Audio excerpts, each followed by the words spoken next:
So hello డెవ్స్, ఈ వీడియోలో మనం కాంపోనెంట్స్లో టైప్స్ చూద్దాం. కాంపోనెంట్స్లో టైప్స్ అంటే కాంపోనెంట్ ఒకటే కదా? ఎస్, యాక్చువల్గా కాంపోనెంట్ ఒకటే, కానీ కాంపోనెంట్స్ రాసే వే 2 ways ఉన్నాయి. ఆ 2 ways ఏంటంటే, ఫస్ట్ వచ్చేసరికి క్లాస్ కాంపోనెంట్స్. సో క్లాస్ కాంపోనెంట్స్లో ఏమవుతుందంటే, మనం ఎంటైర్ కోడ్ని క్లాసెస్లో రాస్తాం. క్లాసెస్ అండ్ ఆబ్జెక్ట్స్లో వెళ్తుంది ఇందులో క్లాస్ కాంపోనెంట్స్. ఇంకొక టైప్ వచ్చరికి ఫంక్షనల్ కాంపోనెంట్స్. సో ఫంక్షనల్ కాంపోనెంట్స్లో మనం ఏం చేస్తామంటే, మన ఎంటైర్ ఈ JSX ఫైల్ రాసే కోడ్ మొత్తం కూడా ఫంక్షన్స్ ఫార్మాట్లో రాసుకుంటూ వెళ్తాం. సో క్లాస్ కాంపోనెంట్స్లో రాసిన దానికి ఫంక్షనల్ కాంపోనెంట్స్లో రాసిన దానికి పెద్ద డిఫరెన్స్ ఏం లేదు. క్లాస్లో మనం మెథడ్స్ తీసుకుంటాం, మెథడ్స్లో రాసుకుంటూ వెళ్తాం. అయితే కొంచెం రాసే విధానం అనేది ఏదైతే ఉందో, అంటే వే ఆఫ్ రైటింగ్ ఏదైతే ఉందో అది కొంచెం చేంజ్ అవుతుంది. దీనివల్ల ఏమవుతుందంటే, కొంచెం క్లాస్ కాంపోనెంట్స్ అనేవి కొంచెం కాంప్లెక్స్గానే ఉంటాయి. అండ్ ఆల్సో ఇక్కడ మనం కొన్నిసార్లు హ్యాండిల్ చేయాల్సి ఉంటుంది కొన్ని వీటిని. అంటే ఎఫెక్ట్స్ ఏమైనా ఉంటే వాటిని లైఫ్ సైకిల్ అంటాం మనం. యాక్చువల్గా లైఫ్ సైకిల్ హ్యాండిల్ చేయాలి.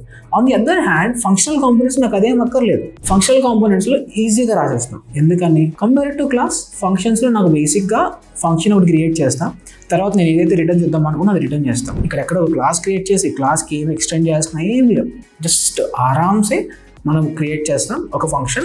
ఏదైతే HTML కోడ్ని మనం రీయూజ్ చేద్దాం అనుకున్నా HTML కోడ్ని పంపిస్తాం అండ్ అందులో పేస్ట్ చేస్తాం. ప్లేస్ చేసిన తర్వాత జస్ట్ ఎక్కడైతే కావాలనుకుంటే అక్కడ ఈ ఫంక్షన్ కాల్ చేస్తాం, అయిపోతుంది. అయితే ఈ ఫంక్షనల్ కాంపోనెంట్స్ అనే దానికంటే ముందు బేసిక్గా రియాక్ట్ ఇనిషియల్గా క్లాస్ కాంపోనెంట్స్ మీద రన్ అయింది. అంటే స్టార్టింగ్ వాళ్ళు వర్క్ చేసిన దీని మీద అంటే క్లాస్ కాంపోనెంట్స్ మీద. తర్వాత ఫంక్షనల్ కాంపోనెంట్స్ ఇంట్రడ్యూస్ అయిన తర్వాత అందరూ కూడా ఫంక్షనల్ కాంపోనెంట్స్ యూజ్ చేయడం స్టార్ట్ చేశారు. ఫంక్షనల్ కాంపోనెంట్స్ లో కూడా మనం కావాలంటే నార్మల్ ఫంక్షన్స్ రాయొచ్చు, లేకపోతే ఆరో ఫంక్షన్స్ అయినా యూజ్ చేయొచ్చు.